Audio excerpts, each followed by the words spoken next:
அன்பார்ந்த தென்னிந்திய திருச்சபை பிள்ளைகள் யாவருக்கும் அன்பின் வாழ்த்துக்கள். ஒரே கன்ஃபியூஷன். அதாவது தூத்துக்குடி நேசரத் டயசிஸ்க்கு எலெக்ஷன் ப்ரொசீட் ஆகி போயிட்டு இருக்கு. ஆனால் 3ஆம் தேதி டிசம்பர் மாதம் என்ன தீர்ப்பு வரப்போகிறது என்று தெரியாது. ஒருவேளை ஃபேவராக வந்தால் திரும்ப சுப்ரீம் கோர்ட்டு போவாங்க. சுப்ரீம் கோர்ட்டு போகும்போது செனாடு பக்கம் தான் இருக்கும். ஏனென்றால் செனாடு அங்கீகரித்தது சுப்ரீம் கோர்ட்டு. இது எப்படி வயலேட் பண்ணி பண்ணுறாங்க என்பது ஒவ்வொரு நீதிபதியுடைய தனிப்பட்ட கருத்து. சரி, இது ஒரு பக்கம் இருக்கட்டு. இங்கே திருநெல்வேலி திருமணத்து ஒரே குழப்பம். அங்காங்கு ஒரே வாட்ஸ்அப்பில் ஒரே ஆர்குமெண்ட்டாக ஓடிட்டு இருக்கு. நான் இதை சைலண்ட் லிசனராக நான் கவனித்து கொண்டிருக்கிறேன். அதாவது ஸ்டேட்டஸ் கோ என்று சொன்னால் அந்த வழக்கு தொடரும் பொழுது என்ன நிலை இருக்கிறதோ அந்த நிலை. சரியா? இப்போ ஒரு தரப்பார் என்ன சொல்றாங்க, செனாடு தான் வழக்கு தொடர்ந்துச்சு, வழக்கு தொடரும் போது செனாடு இருந்துச்சு என்று சொல்றாங்க. இன்னொரு தரப்பு பர்னபாஸ் டே அண்ட் டே கணக்கு வழக்குகளை சரியா செய்ய வேண்டும் சொல்லி அவருக்கு பொறுப்பு கொடுக்கப்பட்டிருக்கு. பட் தேர்தல் அதிகாரி பாரதிதாசன் என்று சொல்லி, ஆனால் பாரதிதாசன் இங்கு வரவில்லை. ஆனால் இங்கு வராமலேயே அவருடைய இடத்திலிருந்து அந்த யார் பேராயர் பர்னபாஸ் கொடுக்கிற இதுகளுக்கு பரிந்துரைகளுக்கு அவர் என்ன செஞ்சிருக்கலாம், அப்ரூவல் கொடுத்திருக்கலாம். இது யார் பக்கம் அப்ரூவல் இருக்கிறது என்று ஒன்றும் தெரியவில்லை. ஏனென்றால் ஒரு சின்ன உதாரணத்தை சொல்கிறேன். ஜோதிமணி நீதியரசருக்கும் பாரதாசன் நீதியரசருக்கும் உள்ள 7 வித்தியாசங்களை கண்டுபிடிக்க சொல்லி ஒரு போட்டி வைக்கலாம். ஏனென்றால் 27ஆம் தேதி 2 பேருக்கும் தீர்ப்பு வந்திருக்கிறது. ஆனால் இவர் பாரதாசன் அவர் என்ன பண்ணுகிறார், அப்பீல் செய்தபடியால் நான் அது தீர்ப்பு வந்த பிறகு வருகிறேன் என்று சொன்னதாக நான் கேள்விப்பட்டேன். என்னோடு கூட சொன்னார்கள். ஆனால் அந்த அப்ரூவலுக்கு அவர் கையெழுத்து போட்டிருப்பார் என்று நான் யூகிக்கிறேன். ஏனென்றால் இவ்வளவு தைரியமாக உங்களுக்கு அவ்வளவு செக்ரட்டரி மாற்றி யார் பொருளாளர், அதாவது அட்மினிஸ்ட்ரேட்டிவ் ஃபினான்சியல் அட்மினிஸ்ட்ரேட்டிவ்லாம் மாற்றுறது சாதாரண காரியம் அல்ல. ஏனென்றால் பாரதாசன் அவர்களுடைய ஒப்புதலுக்கு பெற்றுதான் செய்திருப்பார்கள் என்பது என்னுடைய அனுமானம், என்னுடைய கருத்து. ஆனால் அங்கே பாருங்க, யார் நம்ம திருநெல்வேலியிலிருந்து சென்ற ஒருவருக்கு 4 பதவிகளை, அதாவது முழு டிஎன்டிக்கும் பொறுப்பு, அதுபோக மிஷன் சர்வீஸ்க்கெல்லாம் பொறுப்பு என்று சொல்லி ஒரு 4 கமா என்று போட்டு 4 பதவிகளுக்கு பொறுப்பு எப்போ கொடுக்குறாரு, 27ஆம் தேதி கொடுக்குறாரு. அன்றைக்கு தான் தீர்ப்பு. அவருக்கு அந்த லெட்டர் பேட்ல கூட ஜோதிமணி அவர் டைப் பண்ணல. சும்மா ஒரு வெள்ளை பேப்பர்ல அந்த பையனை அடிச்சுட்டு வான்னு சொன்னாரா என்னன்னு தெரியல, அடிச்சுட்டு நான் பதவி வாங்கி விட்டேன் என்று போட்டிருக்காங்க. அந்த ஆர்டர் காப்பியில் பார்த்தீங்கன்னா தலையே இல்லை.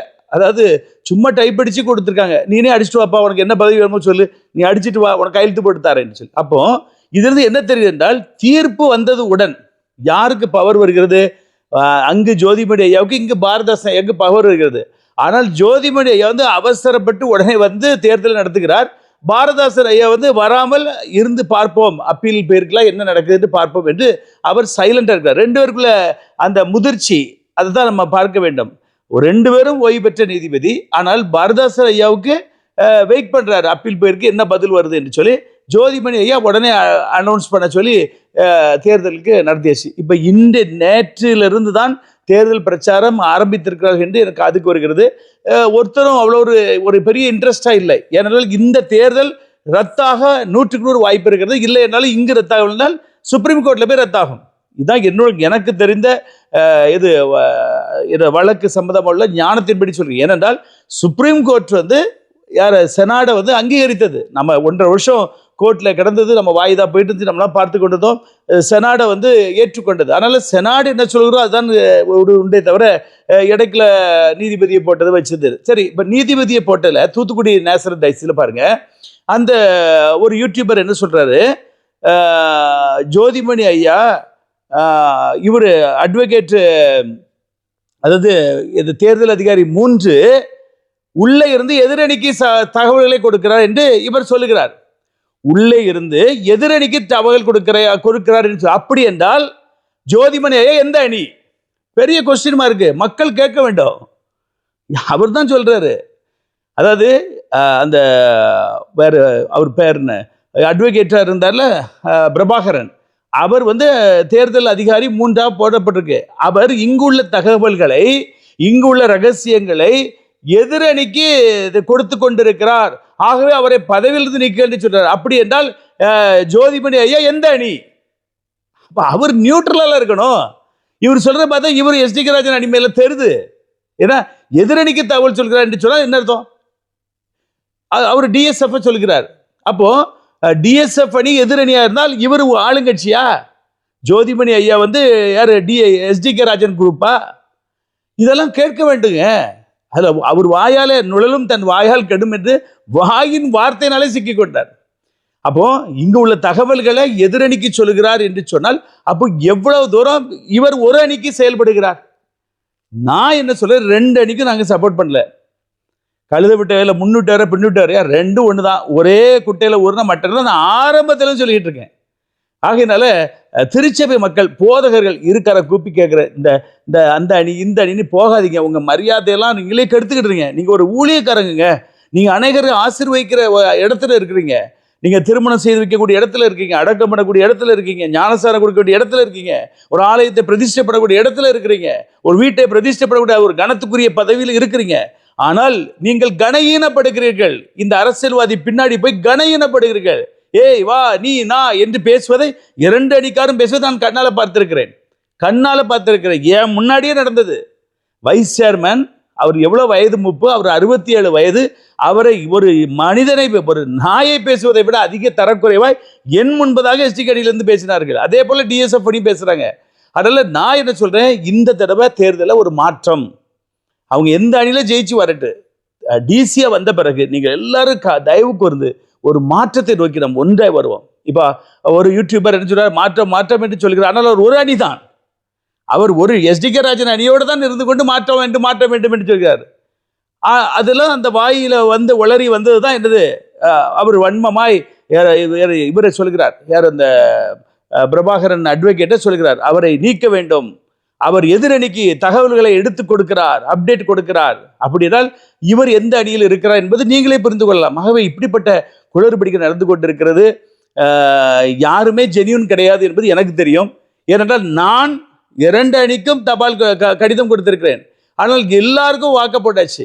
அதாவது நம்ம சட்டத்திற்கு பாக்கிதாரருக்கு வந்து கண்டிப்பா ஓட்டு கொடுக்கூடாதுன்னு இருக்கு. அதெல்லாம் வயலேட் பண்ணி தான் ஜோதிமணி ஐயா கொடுத்திருக்கிறாரு. எல்லாருக்கும் கொடுத்தாச்சு. ஆகவே இது வந்து இந்த தேர்தல் ஒரு உண்மையான முறையில், தூய்மையான முறையில் நடக்கவில்லை என்பதற்கு நான் ஆதாரம் கொடுக்கிறேன். நான் கொடுத்த கடிதத்திற்கு இதுவரைக்கும் அவர் பதில் கொடுக்கவில்லை. அவர் ஓய்வு பெற்ற நீதிபதி, அவருக்கு தெரியாதா? ஒரு நீதிபதி கிட்ட ஒரு கோர்ட்ல நம்ம ஒரு தாக்கல் பண்ண அதுக்கு ஒரு பதில் கொடுக்கணும். ஜட்ஜ்மெண்ட் பாஸ் ஆர் நெகட்டிவ்னு கொடுக்க வேண்டும். ஆனால் கொடுக்கவில்லை. ஏன் கொடுக்கவில்லை? நான் கொடுத்தது 282 பக்கம். அந்த டபுள் பெஞ்சில் கொடுக்கப்பட்ட தீர்ப்பு நகல் பிளஸ் எவிடன்ஸோடு நான் ரெக்கார்டிங்ல கொடுத்தேன். அதற்கு பதிலே கொடுக்கவில்லை. ஏன் கொடுக்கவில்லை என்றால் அதற்கு கொடுக்க முடியாது. அவர் நீதிபதி, தவறான பதிலை கொடுக்க முடியாது. ஆகவே அதே போல அந்த பக்கம் உள்ள ஊழல்களை குறித்து எல்லாம் குறித்து சொன்னேன், அதற்கும் பதில் கொடுக்கவில்லை. ஆகவே இந்த தேர்தலே ஒரு பொக்குக்கு தான் இருக்குது. என்ன பொறுத்த வகையில் 23ஆம் தேதி டிசம்பர் மாதம் என்ன ரிசல்ட் வருது என்று பார்ப்போம். அதை தொடர்ந்து அடுத்தது சுப்ரீம் கோர்ட்டு போவாங்க. அங்கே போனோடனே இந்த தேர்தல் ரத்து என்று தான் வரப்போகிறது. ஆகவே இந்த தேர்தல் இங்கே என்னதான் பாடுபட்டு போட்டி போட்டாலும் இது நிலைக்காது என்று என்னுடைய கருத்து. அது நிச்சயமாகவே லீகலைஸ்டாக பார்த்தாலும் அது நிலைக்காது. அதே போல் திருநெல்வேலியில் ஸ்டேட்டஸ்கோ பிரச்சனை ஓடிட்டு இருக்கு. அதாவது செனாடு பதவியில் இருக்கும் பொழுது இவர் அந்த கோர்ட்டில் போய் ஸ்டே வாங்கி அதை இது ஸ்டேட்டஸ்கோ வாங்கியிருந்தாங்கன்னா செனாடு தான் உள்ள இருக்கணும். ஆனால் இவர்கள் எல்லாரும் எதற்கு வெளியே ஓடினார்கள்? தீர்ப்பு வந்தவுடன் அத்தனை பேரும் கரஸ்பாண்ட் எல்லாரும் டோரை க்ளோஸ் பண்ணிட்டு ஓடிட்டாங்க. அனிஷ் போட்டு போயிட்டாரு. அப்போ அவர் பேராயர் பர்னபாஸ் புது நிர்வாகத்தை உள்ளே கொண்டு வருகிறார். கொண்டு வரும்போது டே டு டே அஃபேர்ஸ் சொல்லி அந்தந்த நாளுக்குரிய வரவு செலவுகளை அதெல்லாம் நடக்க வேண்டும். தேர்தல் ஒரு பக்கம் நடந்தாலும் இதை நடத்த வேண்டும் என்று சொல்லி ஒரு தீர்ப்பு இருந்தனால அதனால அவர் பர்னபாஸ் அவர்கள் ஐயா வந்து என்ன பண்றாரு, நிர்வாகிகளை போடுகிறார். ஏற்கனவே இருந்த ஆட்களை போடுகிறேன் என்று போடுகிறார். இந்த ஜோனத்தார் ஐயாவும் மற்றும் ராஜசேகரன் இவர் 2 பேர் தான் புதிதாய் போடப்பட்டவர்கள். ஆகவே இந்த இடியாப்ப சிக்கலுக்குள்ள சிக்கிட்டு இருக்கு. ஒன்று யார், பாரதாசன் ஐயாட்ட இவங்க லெட்டர் வாங்கியிருப்பாங்க என்று நான் நம்புகிறேன்.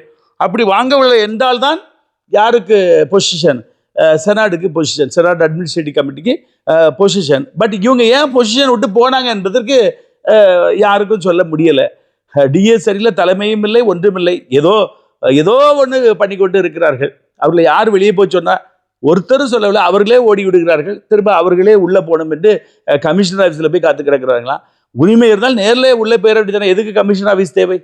ஆகவே மொத்தத்தில் வீடு 2 பட்டா கூத்தாடி கொண்டாட்டம். நம்ம பணங்கள் விரயமாகிறது. திருச்சபை மக்கள் ஜாக்கிரதையா இருங்க. இது 3வது அறிக்கை. யாரும் இனி காணிக்க போடுறத நீங்க சுருக்கிருங்க, தேவையில்லைங்க, கர்த்தருக்கு கொடுங்க. ஏன்னா பைபிள் சொல்ல, இந்த சிறியர் ஒருவருக்கு நீங்கள் எதை செய்தீர்களோ அதை எனக்கே செய்தீர்கள் என்று ஆண்டவர் சொல்கிறார். ஏழைக்கு இறங்குறவன் கர்த்தருக்கு கடன் கொடுக்கிறான், அவன் கொடுத்ததை அவர் அவனுக்கு திரும்ப கொடுப்பார் என்று வேதம் சொல்கிறது. ஆகவே உங்களுடைய காணிக்கையை திசை மாற்றுங்கள். வீணாக இந்த வழக்குக்கும் வாதுக்கும் கொண்டு பணத்தை கொடுத்து ஜட்ஜிக்கு சம்பளம் கொடுப்பதற்காக நாம் காணிக்கை கொடுக்கிறோம்.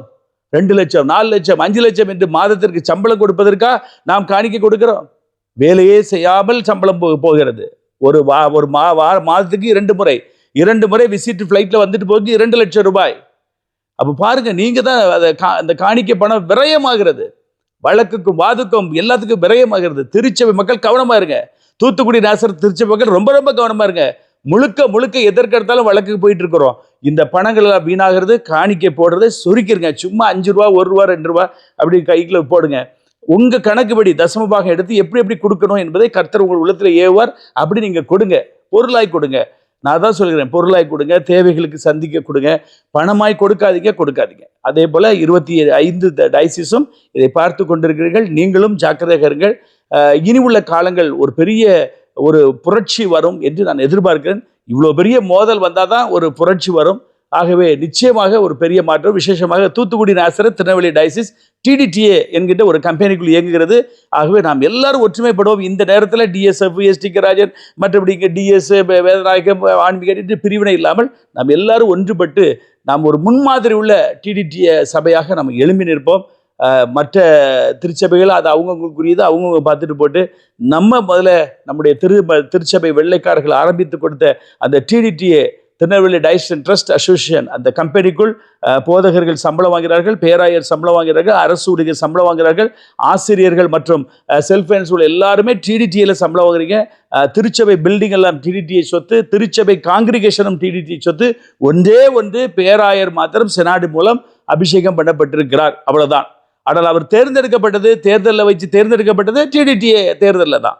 ஆக ஒரே கன்ஃபியூஸு. TDTA என்ற ஒரு சட்டம், CSAT என்ற ஒரு சட்டம், CSA செனாட் என்ற ஒரு சட்டம், CSA செனாட் அன்ரெஜிஸ்டர்ட் அன்ரெகனைஸ்டு ஒரு கம்பெனி.